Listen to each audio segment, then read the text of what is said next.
Hey everyone, Dr. Yu here. Today we're going to look at chemical reactions. I skipped a couple of lessons, and that's because I received a request to talk about chemical reactions first. So I'm going to go over this lesson today, and then I will go back, finish the other lessons. Here are the objectives from ATI. You need to be able to identify covalent and ionic bonds, which we touched on in the earlier lesson, but we'll go over that again because you may see an example of a chemical and then you need to be able to tell whether the chemical bond formed within that molecule is a covalent bond or ionic bond. Second, you need to identify simple chemical reactions. We'll cover a few types of chemical reactions, and again on TEAS, if there's a question on that, you may see an example of chemical reaction and then identify what type of chemical reaction it is. Next, you need to know how different factors may affect the rate of chemical reactions. We're going to look at pressure, temperature, concentration of substrates. Next, you need to know what enzymes are, what they do. Basically, they're biological catalysts for chemical reactions, right? They can greatly speed up the rate of chemical reactions. You will see some common basic molecules and you need to know what they are. So I have a few examples here and then we'll talk about them later. Last, it's about pH, acids and bases.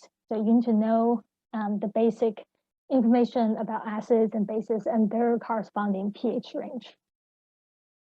All right, let's look at chemical bonds first. You might remember a little bit about these two types of bonds. Ionic bond is formed by complete electron transfer. For example, let's say we have sodium chloride.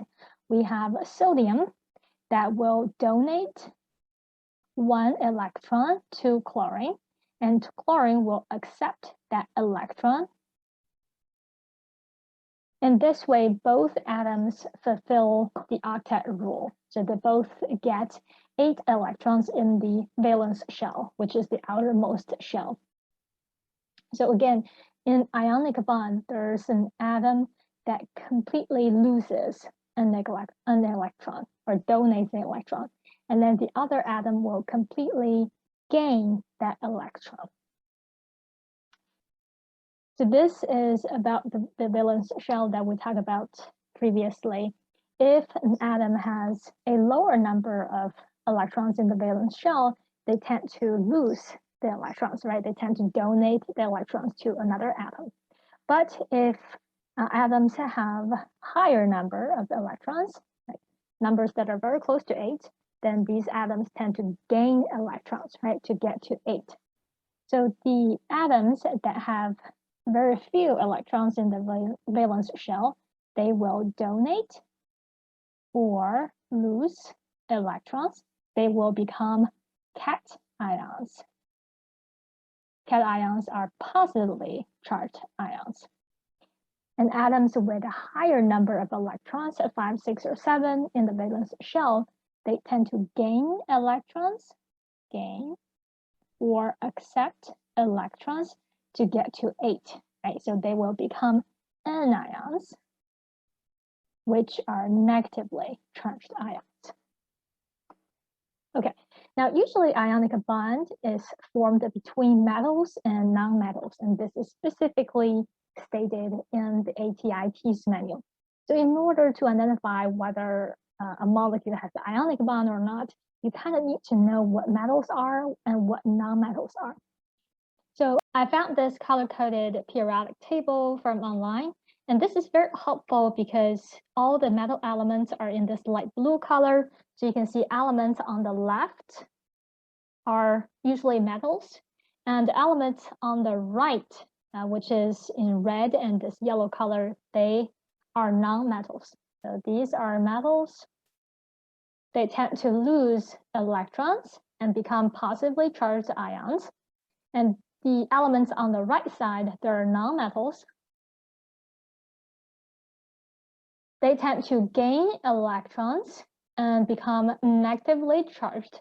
So together, when you have a a metal atom and a non-metal atom, they tend to form ionic bond where there is complete electron transfer from metal atoms to non-metal atoms. Okay, next type of chemical bond is covalent bond. So the participating atoms share electrons, right? There's no complete transfer. They share electrons. So think about roommates sharing apartments, right? They're sharing that space. And the same thing for atoms in atoms forming a covalent bond. They're sharing the electrons.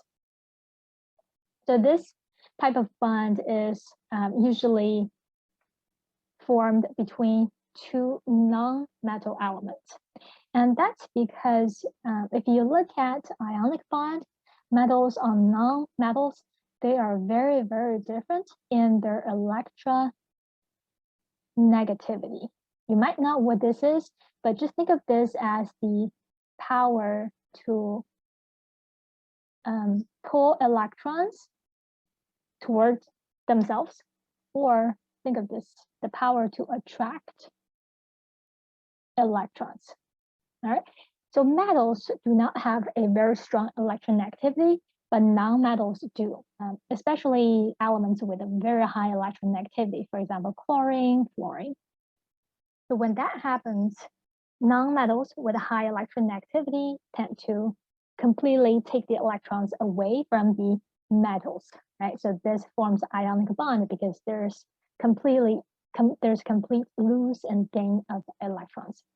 But when you look at non-metal elements, they are not very different in electronegativity. So this means when they interact chemically and form a bond, nobody is very strong, right, to attract electrons. They have a similar power to attract electrons. And as a result, they will more or less share electrons, and that will form a covalent bond. Now, these chemicals, they have a covalent bond. For instance, in water, hydrogen and oxygen are sharing electrons. If you look at water molecule, oxygen has 6 electrons, and that's not 8, right? It's missing 2. So what do? You will have hydrogen come in and 2 hydrogen atoms, right? H2O. So there are 2 hydrogen atoms, and each hydrogen atom will share its only electron. So you can see for oxygen, this is good, right? There's 1, 2, 3, 4, 5, 6, 7, 8 electrons. So that satisfies the octet rule. And for hydrogen, it has only 1 electron shell, right? So which can only hold up to 2 electrons. So if you can get up to 2, then you're good. If you look at each hydrogen, let me use a different color. There are 2 electrons, right? So again, that satisfies the octet rule. So everybody's happy and water is energetically stable. Okay, so here are just more diagrams explaining the formation of ionic bond and the covalent bond. So we talk about sodium chloride, and you can see sodium completely loses this electron to chlorine, right? So sodium will get down to the next shell, which has 8 electrons.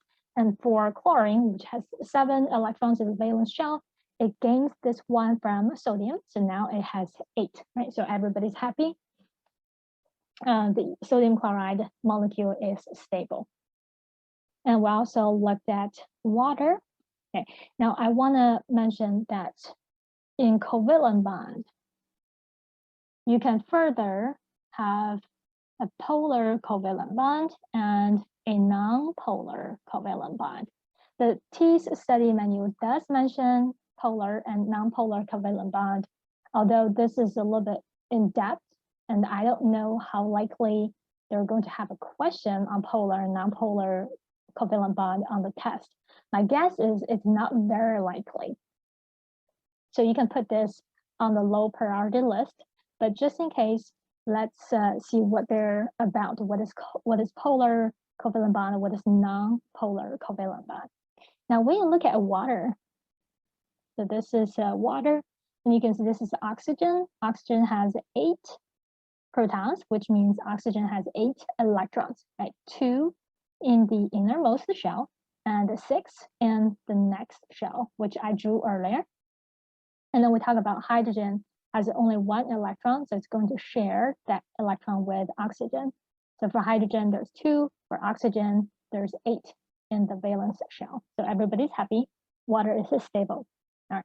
Now, when you look at the oxygen atom and the hydrogen atom, you will notice that oxygen atom is a lot bigger than hydrogen atom. So oxygen has more protons in the nucleus, which are positively charged, right? And we know that opposite charges attract. So oxygen with more positive charge in the nucleus can pull or can attract the electrons much, much better than hydrogen. So you think of oxygen as a bully, right? Very strong bully, strong in terms of attracting electrons. So when oxygen and hydrogen, 2 hydrogen atoms form a water molecule, the electrons are not shared equally. Electrons not, this is the key word, not shared equally, because oxygen atom is much, much stronger in pulling the electrons closer to its nucleus, right? And this is what basically electronegativity is about. Oxygen has a higher electronegativity. So the electrons, even though they're shared, are going to be closer to oxygen. And this is going to lead to an unequal situation where oxygen, let me use a different color, is going to be slightly negative over here. And that's because the electrons, which carry negative charge, are closer to oxygen. So that makes oxygen atom slightly negative. And because the electrons are further away from hydrogen, right? So in relative, hydrogen atoms are going to be slightly positive. So you can see over here, slightly positive, slightly positive. So for each water molecule, this creates a negative end, which is the oxygen end, and a positive end, which is the hydrogen end. So there are 2 poles, right? Think about the Earth. There's a North Pole, there's a South Pole, they're the opposite, and the same thing for water molecules, a negative end, negative pole, and there's a positive and a positive pole. So water is polar. So when electrons are not shared equally, this is going to create a slightly positive end and a slightly negative end. And that's going to lead to a polar covalent bond.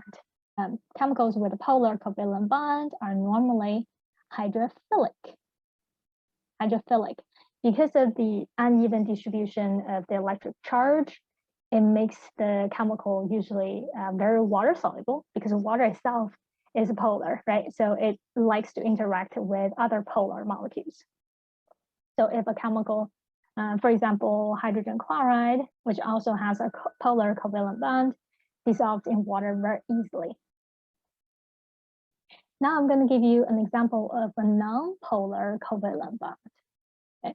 Think about oxygen gas, which is formed by a non-polar covalent bond between the 2 oxygen atoms. So we talk about there's 6, right? 6, 6. So for each oxygen atom, there's 6 electrons in the valence shell. It needs 2. But when you have 2 oxygen atoms, then they can share electrons. Each oxygen atom will share 2 electrons with the neighboring oxygen atom. So you can see they are sharing these 2 and these 2 electrons. So now when you look at each oxygen atom, you will notice that Now for each oxygen atom, there's a 1, 2, 3, 4, 5, 6, 7, 8. So now you get to the 8 electron in the valence shell, which is the stable configuration. Look at the other oxygen atom, same thing, right? Now there's 8 electrons. But you have 2 oxygen atoms sharing the electrons. And of course, because they're the same atom, they're going to be equal in their electronegativity, right? They have exactly the same strength in pulling the electrons. So the electrons are going to be shared equally. In this case, electrons are shared equally. And this is going to create a non-polar covalent bond, which means there is no negative and no positive end. Electrons are distributed evenly within this molecule. So non-polar molecules are usually hydrophobic. So they do not dissolve in water very easily. Now, this might not be a very good example because we're looking at a gas molecule. I will give you another example, and that's fatty acid. Remember, we talk about fatty acids when we talk about lipids, and the fatty acids have long chains of just carbon and hydrogen, right? Okay, I don't have enough space, but I just want to show you that you may have this long chain of, carbon and hydrogen, So carbon and hydrogen, even though carbon has 6 electrons and hydrogen only has 1 electron, these 2 atoms are very, very similar in their electron negativity. So carbon and the hydrogen are very, very similar in their electron negativity. So when you have a chemical bond formed between a carbon and a hydrogen atom, they are going to share the electrons equally. Share electrons equally. And when atoms share electrons equally, this is going to form a non-polar covalent bond, right? And we said chemicals with non-polar covalent bond are not very water soluble. And we know that fatty acids and other lipids are not water soluble, right? Because they are non-polar. So they're very hydrophobic. They do not like to interact with water. Okay, so that's everything about ionic bond and covalent bond. Next, we're going to look at different types of chemical reactions. ATI TEAS menu mentions 5 types of chemical reactions: synthesis, decomposition, single replacement, double replacement, and combustion. First, synthesis reaction. So this is pretty easy to understand. You are making a bigger molecule out of smaller atoms or molecules, right? So you are combining 2 things and make them into a new substance. For instance, sodium reacts with chlorine, and that will generate sodium chloride. But you probably noticed that this chemical reaction is not balanced, right? You have 2 chlorine atoms at the beginning of the chemical reaction. So in the end, you should have 2 chlorine atoms.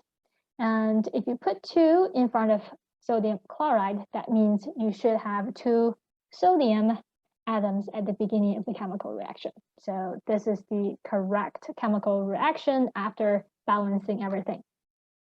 There are 2 terms I need to mention real quick: reactant and product. From these chemical reactions, you probably noticed that the arrow indicates the direction of the reaction, right? So the reaction is going from left to right. The substances on the left side are going to be the reactant, right? The substances that go into the chemical reaction, and they will react with one another and it generates product. So the substances on the right side of the chemical equation is going to be the product. All right, so that's synthesis. Now, decomposition is almost the opposite, right? You are breaking down a molecule or a compound into simpler elements, right, that makes up this compound. So A, B can break down into A and B. So that's a decomposition reaction. I have an example here. Let's say we have carbonic acid, H2CO3, that can break down into carbon dioxide and water. So that's an example of decomposition reaction. The third type is single replacement reaction. So in this type of chemical reaction, an atom or group of atoms is replaced by another. You can see in AB, this reactant B is replaced by C, the second reactant, right? So in the end, you have AC and then B, the component by itself. So that's a single replacement reaction. A quick example here, iron can react with copper sulfate, and iron is going to replace copper in copper sulfate. So we get iron sulfate and copper. So that's an example of a single replacement, right? Only copper in copper sulfate is replaced. All right, now double replacement reaction. This is where you have two replacements happen at the same time. Okay, so you can see AB and CD, then B and C are gonna switch. So you end up with AC and BD. A quick example here, sodium hydroxide can react with copper sulfate, and this is going to generate sodium sulfate and copper hydroxide. Right, so you can see basically, let me use a different color. Sodium and copper, these are switched, right? So two replacements happen, right? So you have sodium hydroxide that gets replaced and also copper sulfate that gets replaced. The last type of chemical reaction is combustion. This is where a substance reacts with oxygen. Normally the substance reacts with oxygen. And the reaction is exergonic or exothermic, meaning the chemical reaction releases energy, usually in the form of light and heat. A good example that everybody is very familiar with is wood burning, right? When you go camping, you burn firewood, and that's burning of the organic matter. Usually it's a carbon compound, reacts with oxygen, and that releases light and heat, right? This is when you burn wood, it really keeps you warm. I have another example here. This is a burning of a methane gas. CH4 is methane. So methane is combustible, can burn at the presence of oxygen, and this chemical reaction generates carbon dioxide and water. This chemical reaction tells you that methane is a greenhouse gas, right? Because when it burns, it releases carbon dioxide. And in fact, methane is one of the most potent greenhouse gases in the environment. And I have a quick note.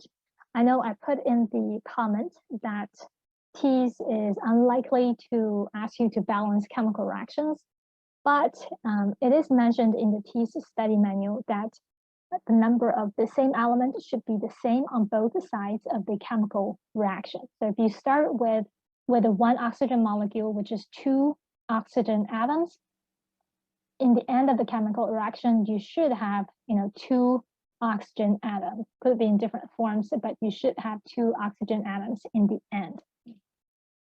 So this is pretty much balancing chemical reactions, but since it's not listed in the objectives, I think it's less likely that you will be asked to balance chemical reactions.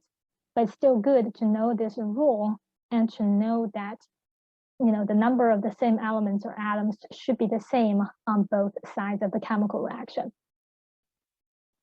I did see a question from the study manual. It says, predicted the outcome of this composition reaction. So the correct answer is going to be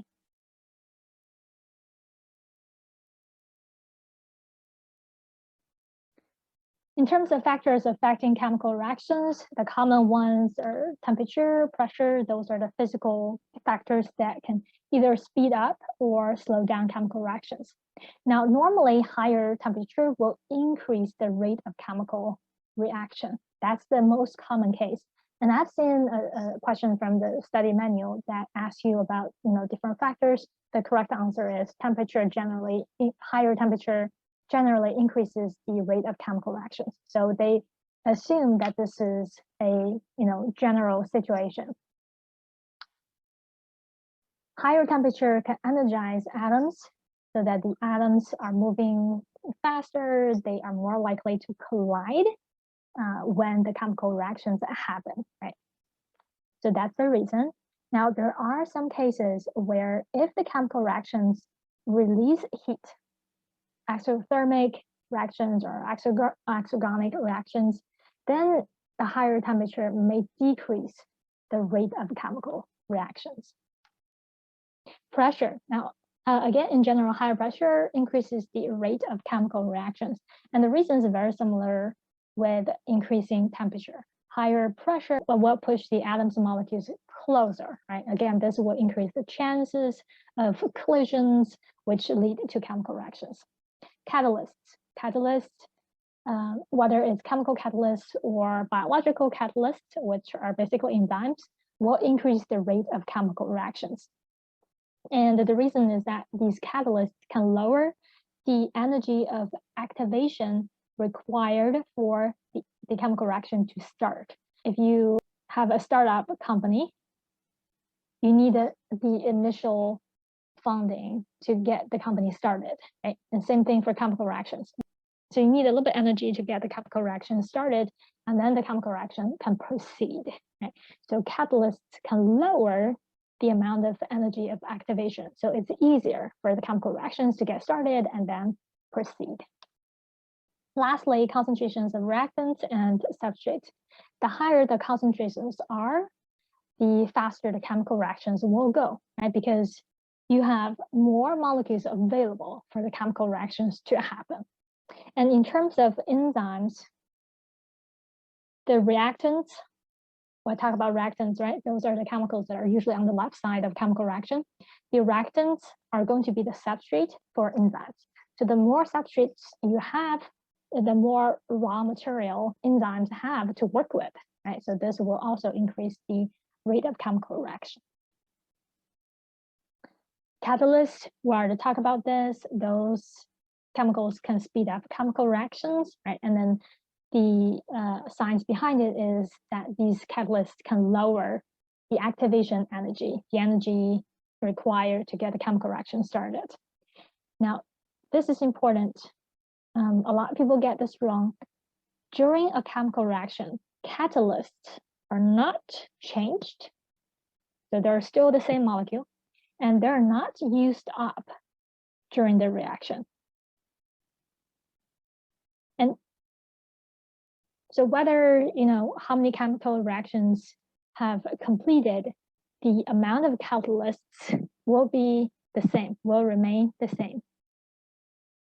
And they can be reused over and over. So whenever a catalyst chemical molecule completes that chemical reaction, it can be reused again. It will just go find another substrate and start the chemical reaction. Okay? So catalysts are not changed or destroyed in chemical reactions. They can be used over and over.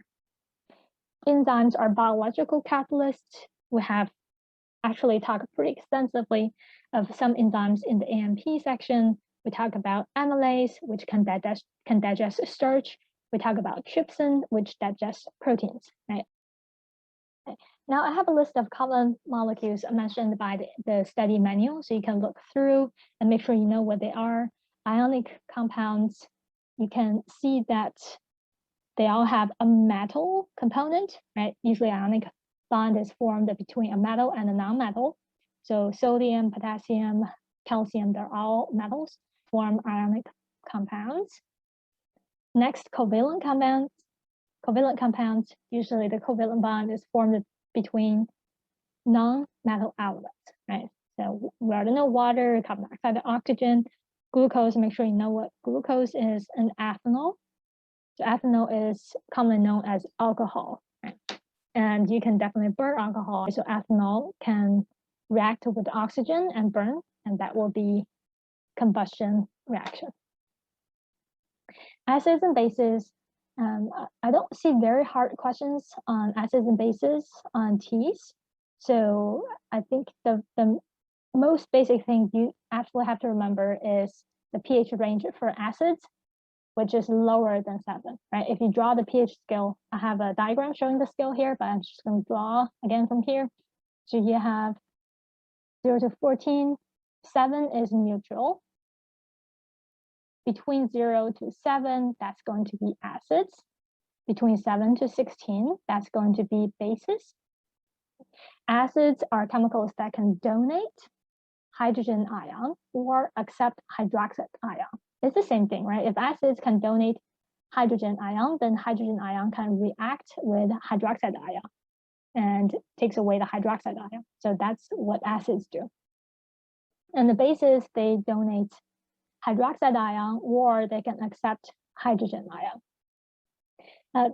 Interesting fact, when you eat sour stuff, fruits, orange juice, you can taste that sourness, right? And that's because of the presence of hydrogen ion released by those acidic substances. The hydrogen ion can interact with your taste buds, which contain chemical sensors that will send signals to your brain when they come into contact with hydrogen ion. And then your brain will interpret that signal as a taste of sourness. That's pretty interesting, right? Hopefully this can help you remember that acids are substances that donate hydrogen ion. So when they dissolve in water, they will release hydrogen ion into the solution. All right, now buffers can absorb excess hydrogen ion, and this will prevent the pH from decreasing, right? Keep pH from decreasing. Buffers can also absorb excess hydroxide ions, right? And this will keep pH from increasing. The more hydroxide ion you have, the more basic or alkali the substance is, right? Because you are going this way. For acid, you're going the other way. So if buffers can absorb hydroxide ion, that will keep pH from increasing. Right? If buffers can absorb excess hydrogen ion, then that's going to keep the pH from decreasing, right? From getting more acidic. So buffers are chemicals that can resist pH change. That's why they're called buffers, right? They provide a buffer for any pH fluctuations. And a very common buffer ion in our body that keeps pH more or less stable is bicarbonate ion. Okay, now let's look at the practice problems. Number 1, which of the following phase is an example? Oh, I have a typo here. Which of the following chemical is an example of covalent bond? Lithium, copper, calcium, they're all metals, right? So if you have metals forming a chemical bond with the non-metals, chlorine, sulfate, nitrate, those are non-metals. So they are going to form ionic bond. So the correct answer for covalent bond, which is non-ionic, is going to be C. Both hydrogen and chlorine are non-metals. So when they form a chemical bond, it's going to be a covalent bond. And it's going to be a polar covalent bond because chlorine is a lot more stronger than hydrogen in attracting electrons. So the electrons tend to stay closer to chlorine atom. So the chlorine end is going to be slightly negative, and the hydrogen end is going to be slightly positive. So hydrogen chloride is a polar molecule. Number 2, in this chemical reaction shown here, what type of chemical reaction this example demonstrates? So zinc reacts with copper chloride, which generates zinc chloride and copper. So which one is it? Now, the only component that gets replaced is over here, right? So basically zinc replaces copper and form zinc chloride. So that's going to be a single replacement. If I have another example, this might not be a real chemical reaction, but I just want to show you an example. If I have a zinc, let's say nitrate, react with a copper chloride, and then you get zinc chloride and copper nitrate, that's going to be a double replacement. Number 3, alkaline substances such as sodium chloride and potassium chloride are often used in soap making process. Which of the following is the pH level of these substances? Alkaline basically means basic, right? So these substances are basic, meaning they donate hydroxide ions, right? And then they have a pH higher than 7. So the correct answer is above 7. All right, we're done with this lesson. Good job, guys.